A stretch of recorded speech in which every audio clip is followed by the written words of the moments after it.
one. 3, 2, 1. 3, 2, 1. Welcome to Synergy Cafe. This is me, Bradley G, also known as Magic Brad, here at the World Nerve Center and headquarters of Synergy Studios in my basement office.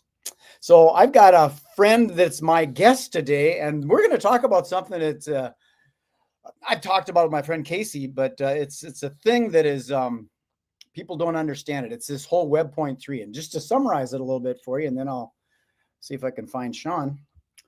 Web.1 was when we could access information. We could take it all in. We were consumers of information, giving access to the internet. Web2 was more we can interact. And now it's getting to the point where the web's going to interact with us. And it's hard for me to explain it, but Sean and I are going to talk about it in a little bit here. So if you want to hang tight, I'll go get Mr. Sean and I'll be right back.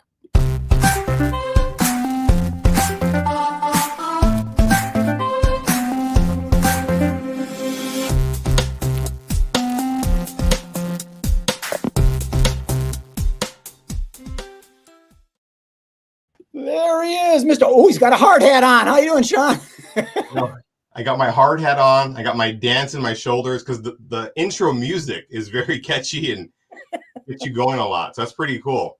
But I'm wearing my hard hat today because I know we're gonna get to work. We're gonna get right to it and start talking about the construction of Web3, even though it's been building for a long time, right? I mean, it's not really that new. It's a phase. I thought you got a job with Les. Right. With his ice cream store. That's his brand. Yeah, the whole Web.3 thing, I've followed it. I've been following the internet back when they had those screechy modems and stuff, and my database used to be saved on cassette drives. And I remember learning BASIC in school, the ones and the zeros, the binary system, and that was a long, long time ago. But like I expressed in the earlier part, the phasing from 1 to 2 to 3, it's gotten to a point where there's kind of no longer a need for an executive director or a CEO. It's some little kid that came up with an idea and he's sort of decentralized it, kind of like the Wikipedia kind of thing. It's out there and anybody can play. And it's some people think that it's just got to do with cryptocurrency. I think it goes deeper than the financial element of things. I think it goes into the social what do they call it? Social justice or social score. Be a good person. You'll start seeing things that are relevant to you. Like you're more of a Christian man. I'm sort of a new age Christian. I play in the other world. So I got the fancy little lights here and it's like a hippie thing. So I love hippie culture. That's what's going to happen, I think, with all this stuff. What you see on Facebook isn't going to be at all what I see on Facebook. Right. Right. And what you said is interesting because the social score has been used in places like China for a long time, right? Where everybody knows your social score. And if you're shopping, I'm not sure how it's built. I can't remember. But with Web.3, you're right. You can come up with an idea. You can come up with a framework, a structure. It could be like maybe even like a course or whatever. But the decentralization part of it's very fascinating to me because like you said, it goes beyond finance. It could be like a way to track something. So you could use a blockchain scenario. And a friend of mine had a startup where he was doing it for dog collars. And so you could track the ownership of this animal.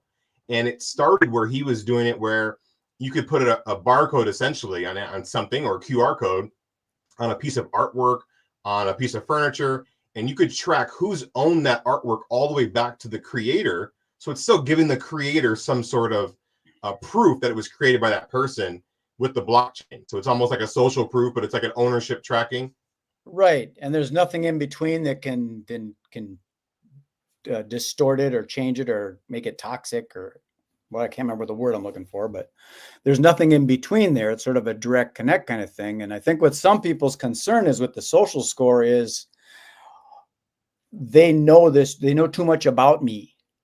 Right. But the other side of it is if you're just a good person, as long as the dictator isn't into punishing people, they know there's a little pixel that knows everything about you. It knows your height. It knows where you shop. It knows what you buy when you shop. It's kind of like those little things you get at the grocery store and they scan it. Now they know that you buy a dozen eggs every week and a half. Right. That would make it a lot easier to shop. And also, it might even, I was just thinking about it right now. If I knew somebody was an Enneagram 2, or if I knew somebody was whatever from, whatever type of personality typing, I might know how to approach that person better, how to work with that person easier as well. That's another side of it. There's going to be that kind of thing where this Web3, I guess, neural link thing that Musk was working on, all that. If it gets to be that way, the internet or the Internet of Things will say, hey, Sean, this person you're approaching is an Enneagram 3. And when you talk to them, make sure you don't use the word. It'll just tell you intuitively, and you'll just know how to act with this person so you don't trigger them. Yeah, it's kind of hard to comprehend. I mean, maybe, younger generations will flow more into it. Because like yourself, I remember, the 56K modem. I remember playing a game, like an education game. This was the first thing I saw in Web 1.0. And it was a game, I think it was called Prodigy. And it was just like me and my cousin were playing that. And that was the internet for us at the time. But, and I don't want to go on that tangent too long with the social score, but I think that there's a lot of implications with that too, where even when you walk in your home, it's going to know, we're already this close to this, but we're going to know your computer, your home's already going to know what temperature you like it, hey, I'll have breakfast ready in 15 minutes or whatever it is. Well, it's like the Chat GPT that everybody's starting to like now. At first they didn't like it, the artificial intelligence, but now people are there. I got a friend that actually has 3 of them, and he's named them. So when he talks to them, he's got a name, and they got a name for him. And it's like having a digital friend. And that's where it can get kind of weird when they start learning how to make robots that look like humans. I don't know when that's going to happen, but the person will really be a robot, but you won't know. Right. Yeah, we're already there. I mean, there's so many social media accounts that are digital influencers, and there's so many, I see it a lot on social media. And, I wanted to mention my friend again. His name is Nick Juntia. He actually, the same person who created that blockchain reinforcement to track who owns what, he recently launched a blockchain social media. So this social media is not centralized to one country, one server, warehouse, one computer system, whatever. It's on the blockchain. It's called Etch, ETCH, and it's decentralized social media. So at least the beauty of it, though, and it's so complicated, but the beauty of it, the way it's coded, if CNN or POTUS or anybody posted something on Etch or on these type of social medias, you would know, you could verify that's the real account, right? So it wouldn't be, so even though we have digital influencers that aren't real people or whatever, you would know if someone tried to create a fake profile, which people do for celebrities all the time. That's why people have the official Steve Harvey or whatever. Right. Steve Harvey is my mom's cousin, by the way. I'll keep that in mind. Just in case you needed that information. I don't know. We're all related to somebody. Yeah. So my friend's social media, he's very excited about. He's looking for funding right now, and I've talked to a couple of different investors because it's a pretty cool idea to be able to have faith, a quote unquote social score, proof that this is Sean Hurdle's post. This isn't a fake Sean Hurdle. This isn't an AI Sean Hurdle, because I can track his proof of identity. Let's segue into that, because that's what we're talking about is wealth. And wealth, sometimes people look at as money, but you can have a wealth of knowledge. You can have a wealth of health. You mentioned that your friend is looking for funding. It's possible that this isn't going to come from an angel investor or some billionaire that's going to fund this thing. It's possible that it's going to come from we the people, and everybody's going to kick in $5 for a piece of the pie. Right. Because there's a lot of people on the planet. So it's sort of decentralized that, oh, wow, there's this poor person over in Bali, Indonesia that ain't got much money, but we're going to stick them in there, and all of a sudden this thing grows up. Now they can buy a house. Right. Yeah. And just recently I heard about this social media platform that I think it was started in 2016. So 9 years ago, this thing started. It's called Steam It. And they don't have a lot of steam, coincidentally, due to different cryptocurrencies. But however, they started that. It was the first social media where people who were commenting, liking, quote unquote, or creating content were able to get Steam, that's what they called it. They were able to get upvotes similar to Reddit, but they actually got USD dollars for participation. And, Sure. and that was part of their ownership. Their participation in the social media attributed to their ownership that they could cash in. And it was really innovative. And I could see that happening more and more. Well, there's some stuff like that in that other platform that you and I are on, that Wealthy Affiliate. They've got that where they turn them into credits, and then you can convert those credits into dollars. Nice. This is a good thing, I think, for, I have a distant relative. Like, we may not even be related, but this person saw we had the same last name, and we became connected on Facebook. And it might have even been me selfishly trying to connect with family to try and sell them, but I've grown past that. Anyway, this person connected with me, and they're going through hard times, and it really tugs my heart. Whether we're related or not, this person's asking me for money, and I really want to equip this person. And I think something like Wealthy Affiliate is good for somebody who needs some capital, needs cash, and they can niche down something they want to do, create a landing page, and then drive traffic to it, right? Well, I'm surprised at the amount of people that don't know what affiliate marketing is, because it's been around them for a long time. And there's the giants like Amazon that don't give you much of a percentage, but there's other people that have these things, and it's free to join the affiliate program, just like it is to join Facebook. And once you've got it, you get a unique tracking link, and then you can just start talking to people about it. So say, for example, there's somebody that's down on their luck. They're 30 years old, but they wasted their life because they like skateboarding. Where's the money in skateboarding unless you can find a sponsor? All of a sudden, this person can just go skateboarding and put a little camera like you do on your Shopping with Sean thing, and they go skateboarding and have it hooked up to an affiliate program, whoever the company is that provides all the wheels and the boards and the decals and the bearings and the. What if all of a sudden that's hooked up to all your stuff, and now you're just skateboarding around the lake, and people from all over the world are watching you skateboarding, and they go, "Oh man, I want one of those rad with the big wheels and the chrome hubs. That's really cool." And they buy those things for $295. And all of a sudden you got a check for $20, and you go, "Where did that come from?" Right. What happened? Right. And it's reciprocal. It's like, it benefits the company, it benefits you, benefits the person buying it, because there's often promotions with that. And the people are going to start being, it's already happening on like TikTok. People are like pitch people, but it's gotten to be too pitchy, and I don't like it. But if it was just cool watching a guy fly fishing or bass fishing or snowboarding or just hanging out, drinking coffee or touring fine restaurants, that might be interesting, as opposed to being pitched, a webcam. Yeah, So it's like change. You sent me that message on TikTok, and I replied back with this whole paragraph that I voiced to text for you. But you're exactly right. It's like, I'm not super active on TikTok, but whenever I get on there, if I'm swiping, maybe every 8th or 5th, I don't know, piece of content is selling something. And sometimes the little shopping cart logo isn't even there, meaning that they've already sold out or whatever. But you're exactly right. It's like, and what's interesting is the content that seems to be really doing really well doesn't even have a human face there. It's just someone holding the product and voicing over. Right. Yeah. That's the faceless videos that everybody's so fond of. But I think people should just start doing what they like to do. Like, if they enjoy playing cribbage, go to a coffee shop, set up the camera. You got your little tripod. I got one right here. Fits in your back pocket. Pull up the little thingy, stick it in the corner. Let's play cribbage. And all of a sudden you got people buying cribbage boards and stuff. Yeah, it's interesting you say that, because something like that, you can actually, as a cribbage enthusiast, you could actually, maybe they call them cribbites.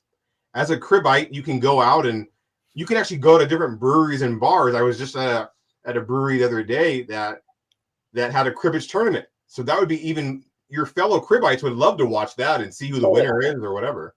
Well, like, the Pokemon cards, I think we've talked about this before.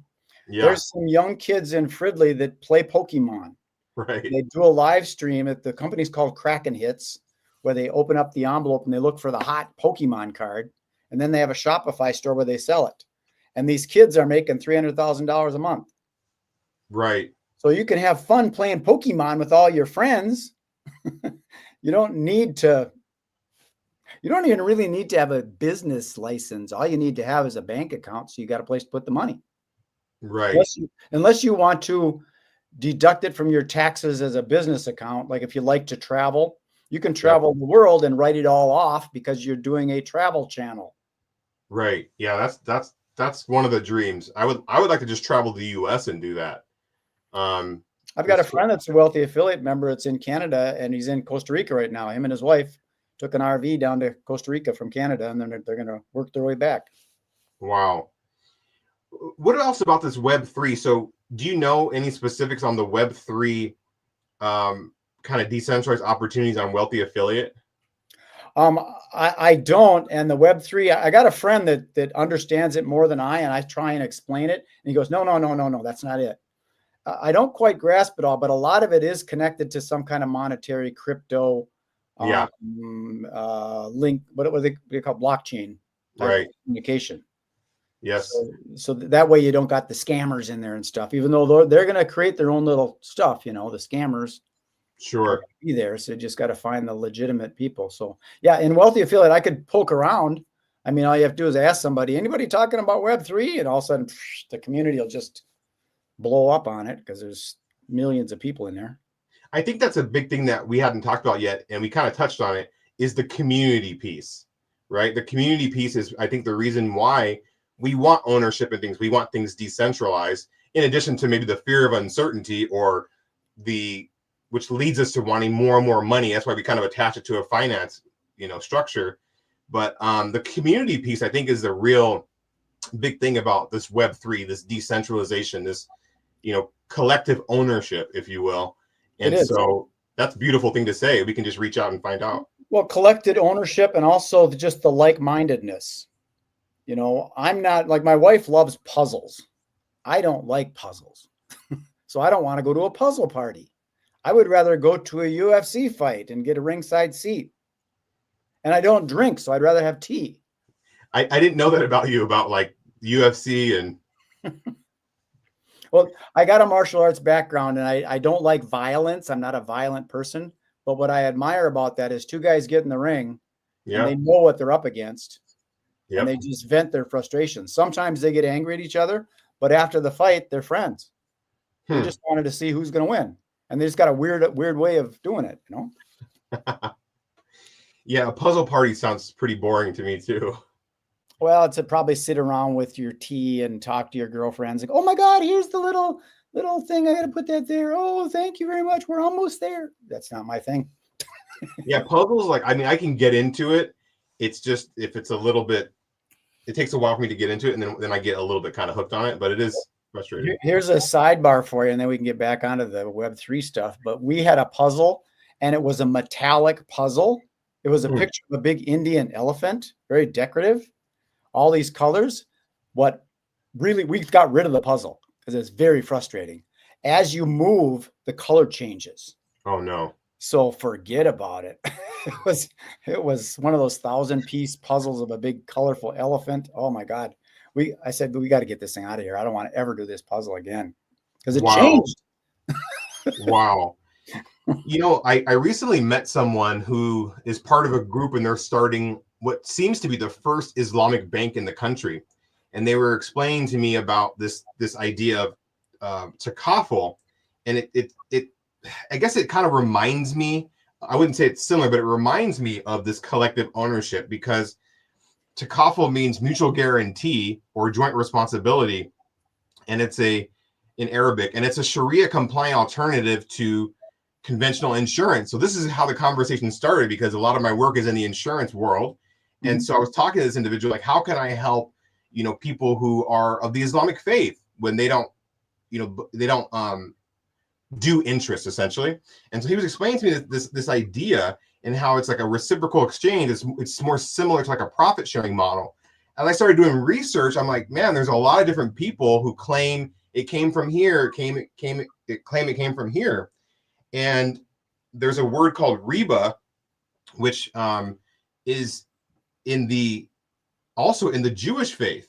And similar in the Jewish faith, they have a different style of profit sharing model, circumventing interest. And so I found that so fascinating how this could be thousands and thousands of years old, and we're kind of trying to come back to that with this collective ownership idea. I know it's back to finance. I know it's that, however. No, but this is very interesting what you're talking about right now, because these other faiths, they are doing it interest free.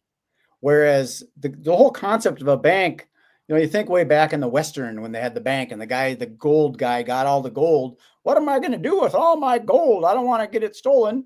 And the banker says, tell you what, Clem, I'll watch it for you.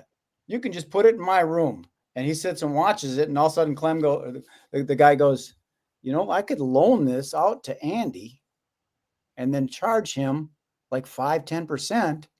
I could start making money with Clem's gold. And that's kind of what the banks are doing.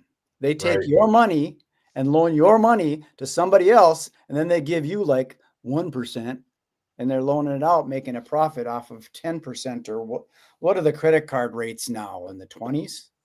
Maybe in the 30s, Brad. That's crazy. In the 30s. Yeah, and there's not, that's not like-mindedness. That's not a community-based system. No, right? that's a business model that somebody thunk up.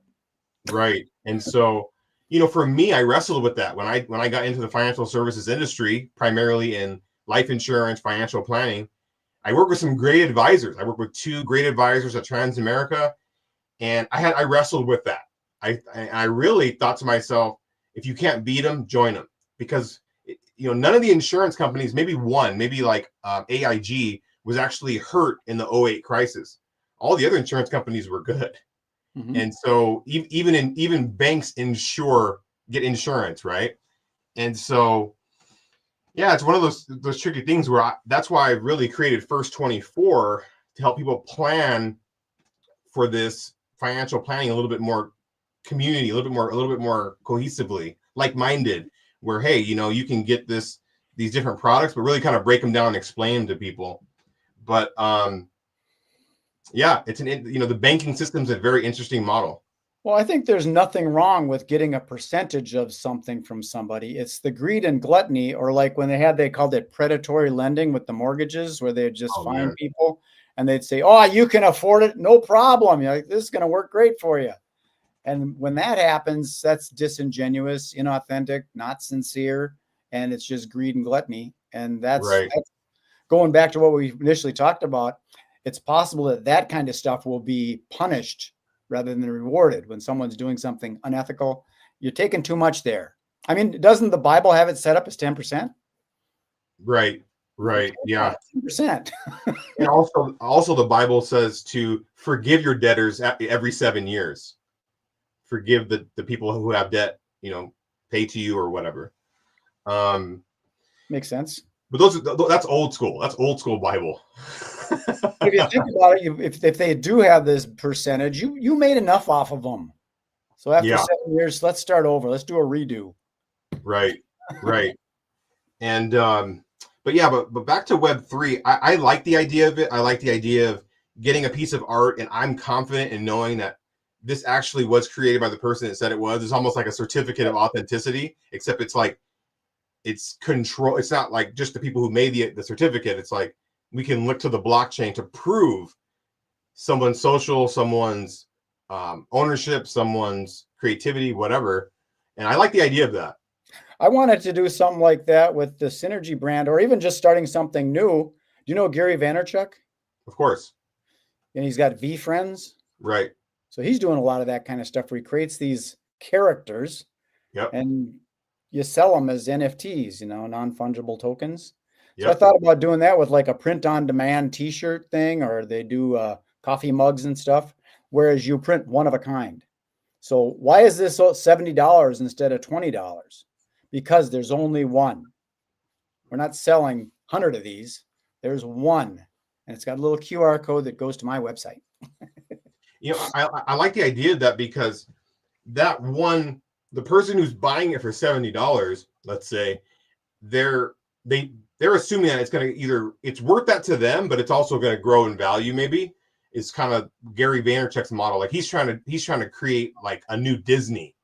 Yeah. And however, it's more related to like emotions and ethics, right? And his characters have like values. It's value based.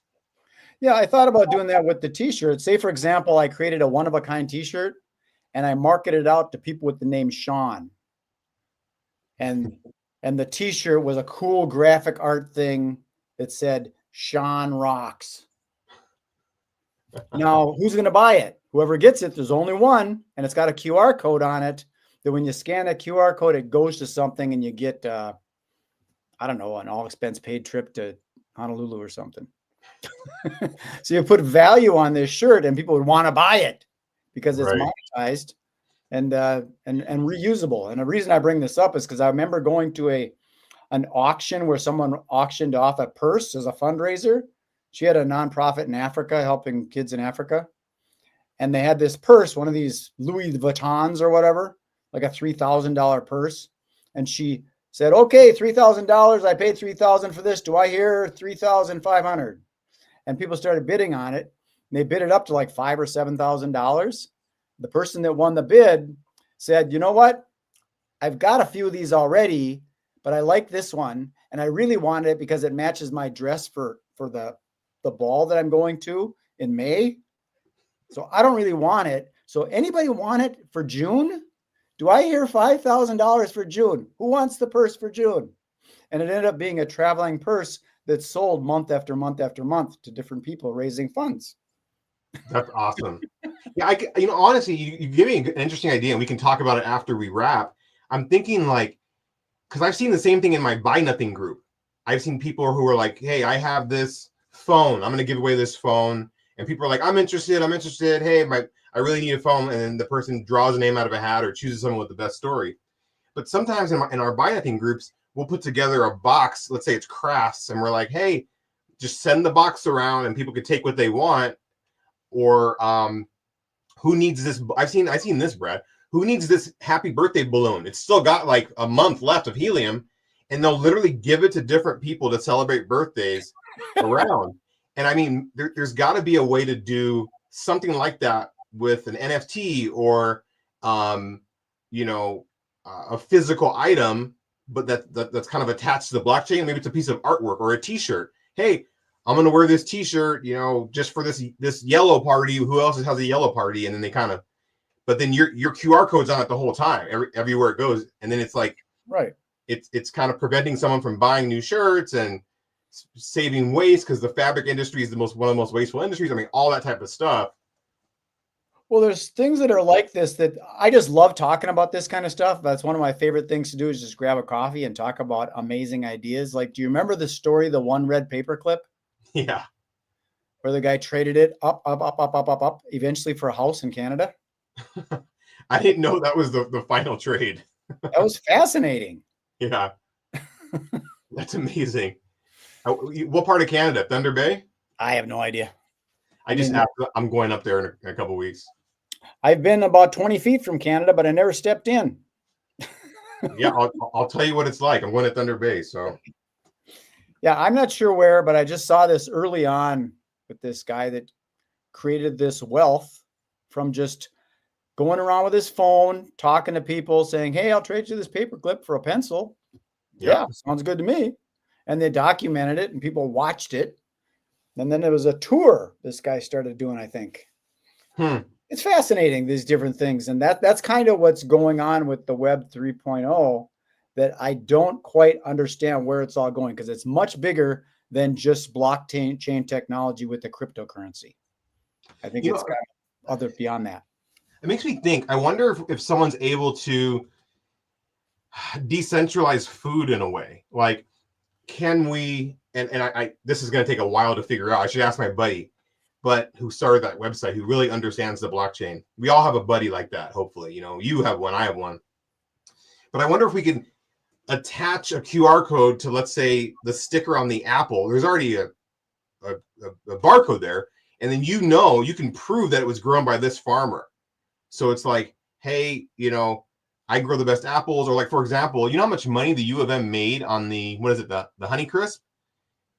That whatever it is, I don't know if it's the Honeycrisp or one of the apples the U of M made, that the patent on that apple made them a lot of money during the duration of the life of that patent, and then they let it go, probably strategically.